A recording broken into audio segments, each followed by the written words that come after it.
rondelle, c'est du costaud, en bouger. Tu vois le bif. Ah, pense.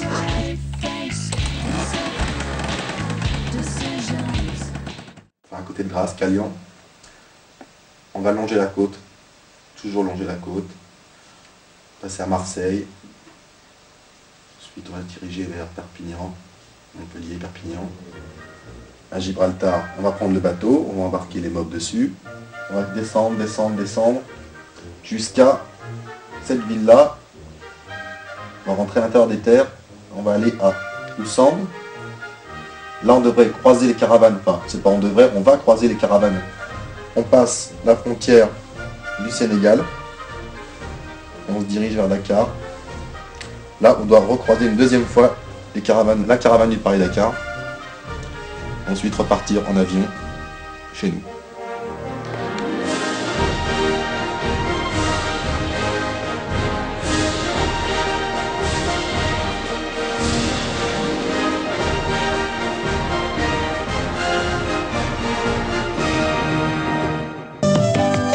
Malgré leurs espérances, Ali et sa famille devront encore longtemps se contenter d'eau stagnante avant de boire au robinet.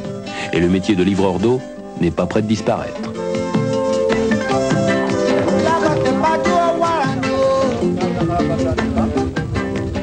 Voilà, Paul Belmondo. Maintenant, je vais vous présenter deux Français qu'on a rencontrés ce matin ici à Chinguitta. Ils ont 24 ans tous les deux. Vous vous appelez Didier Barrault et Jean-Michel Pébroc. Et vous aussi, vous faites le Dakar, mais vous le faites en mobilette. Ouais, tout à fait, ouais. Notre Dakar à nous. Ouais. Alors, vous avez décidé ça juste en finissant votre service militaire et vous le faites avec ces engins-là. C'est-à-dire que vous avez tout sur ces deux mobilettes-là. Absolument tout ce qu'il nous faut. Et alors ils ont tous les deux une grande ambition quand même, c'est que vous êtes persuadés que vous arriverez à Dakar avant les concurrents du rallye. Ah oui, ça y a pas de problème. C'est certain, on va y arriver. Et qu'est-ce qui vous rend si sûr de ça? L'entraînement déjà, hein, puisqu'on a déjà 32 jours derrière nous. Ah bah on vous voit en plus à l'image là, c'est vrai que vous avez le pilotage. Ah, ouais, vitesse ouais. maxi c'est combien? 60 peut-être. Et nous roulons à 40 km/h pour pas abîmer la mécanique. C'est sympa ça quand même comme démarche aussi. Ah, je trouve ça fantastique parce que c'est super, c'est génial. Vous avez un gros handicap, je crois, c'est que vous crevez beaucoup, hein, c'est cela? Ah oui, alors là surtout depuis la Mauritanie, là où il y a beaucoup d'épineux sur les pistes. Alors à chaque fois il faut réparer. Vous pensez que vous allez réussir à arriver avec tout votre matériel comme ça à Dakar? Il vous reste encore des pneus de rechange, de quoi réparer? On a un pneu de rechange, quelques rustines, un peu de colle, ça suffit. Puis sinon, il y a toujours les taxis brousses qui sillonnent le pays, donc il n'y a pas de problème. Je m'étais laissé dire aussi que vous étiez en manque de rustines. Et pendant ce temps-là, on voit la voiture, l'équipage 213 qui vient juste d'arriver sur la ligne d'arrivée. Oui, vous avez un souci de rustine, non? C'est cela? Oui, on les a perdus. Ok, regardez, petit cadeau de l'équipe d'une pêche d'enfer. On en a retrouvé au fond d'une caisse dans laquelle est notre décor. Et bien ce sont des rustines pour tous les deux. J'espère que ça vous permettra d'arriver jusqu'à Dakar. Ça c'était le petit clin d'œil de fin.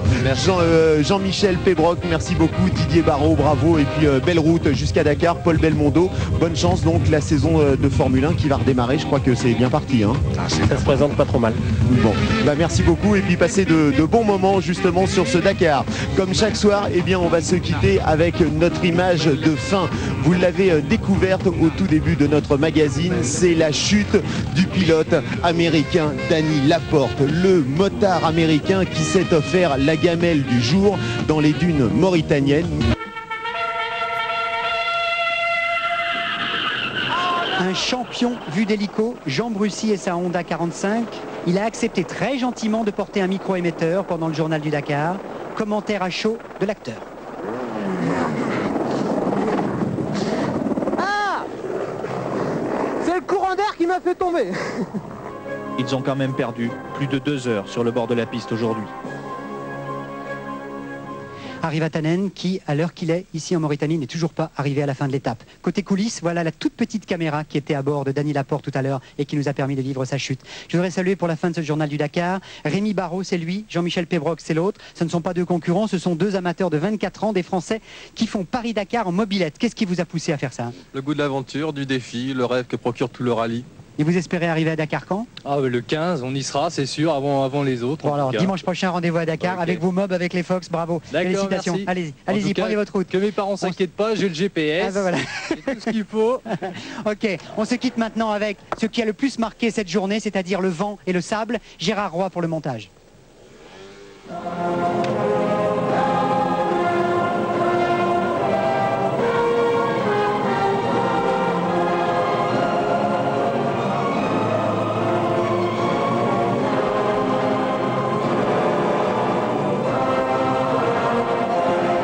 Voilà, c'est parti pour cette dernière émission spéciale Dakar. Nous sommes en direct au Sénégal, il fait plus de 25 degrés.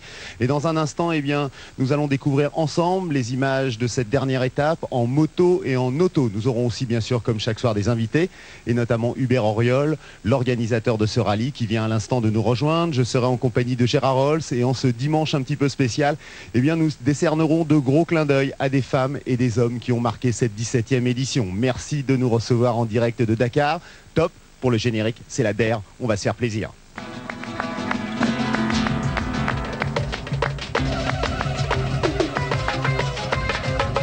Mais à la sortie, écoutez, je crois que ça s'est bien passé et puis tant mieux, quoi. Moi j'ai un complément de réponse, c'est que Hubert Auriol a été partout, tout le temps, à longueur de journée. Il a été avec les camions, il était avec les voitures, il était avec les autos, avec les motos. Il donnait un petit coup de main quand il le fallait sur la piste. Il était là avec les contrôleurs, il s'arrêtait pour voir si tout allait bien. Il était en communication en permanence avec tout le monde. Et ça, c'est essentiel dans une épreuve comme celle-ci. C'est un peu le cas de Jean-Marie Leblanc sur le Tour de France. Hubert Auriol, c'est un peu la même chose ici. Être partout, tout le temps à l'écoute, essayer de comprendre. Et comme il le sait avec ses tripes, avec son intelligence, évidemment. Alors là, on lui fait un panégyrique extraordinaire, Hubert. C'est vrai que là, on a vécu 15 jours avec un patron qui était sur le terrain. Un vrai patron d'épreuve. Un vrai patron. Voilà, monsieur, merci beaucoup pour votre question. Bonsoir. On est en direct de Dakar. On va presque dire qu'on était en direct de Dakar. Je voulais faire un petit clin d'œil, Hubert. Je voulais vous les présenter. Ils s'appellent Jean-Michel Pébroc et Didier Barrault. Eux, ils ont fait leur Dakar, mais ils l'ont fait en mob, juste à côté des concurrents. Comme ça, on les avait rencontrés à Chinguetti en Mauritanie. Vous vous rappelez, Gérard? Ah oui, je vois les deux mobs. Je comprenais pas très bien comment elles étaient là. Ils sont c'est fort, ça. C'est très fort. C'est comme ça que naissent des vocations et que commence l'aventure. Oui, et puis c'est bien aussi qu'une épreuve comme le Dakar génère de belles histoires à côté. Gérard Rolls, Hubert Auriol, merci beaucoup. Un mot sur ce Dakar 95, un seul. Juste un mot, Gérard. En un mot? Oui, un. Émouvant. Émouvant pour toutes ces histoires. Hubert? Je dirais, merci à toute l'équipe. Voilà, et ben moi je vais reprendre la même chose. Merci à l'équipe technique, merci à l'équipe de production qui nous a permis de vous retrouver tous les soirs en direct comme ça quelque part en Afrique. Nous on se retrouve demain à 17h40, on sera en direct de Béziers et ce pour toute la semaine.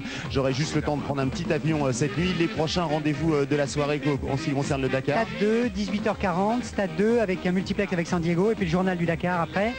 Présence dans le 19-20 et dans le soir 3. Beau programme, des bilans. Belle fin de soirée et belle fin d'après-midi justement sur France 3. Merci à tous, on se retrouve demain, on sera en direct de Béziers à partir de 17h40. Merci encore à tout le monde. À demain.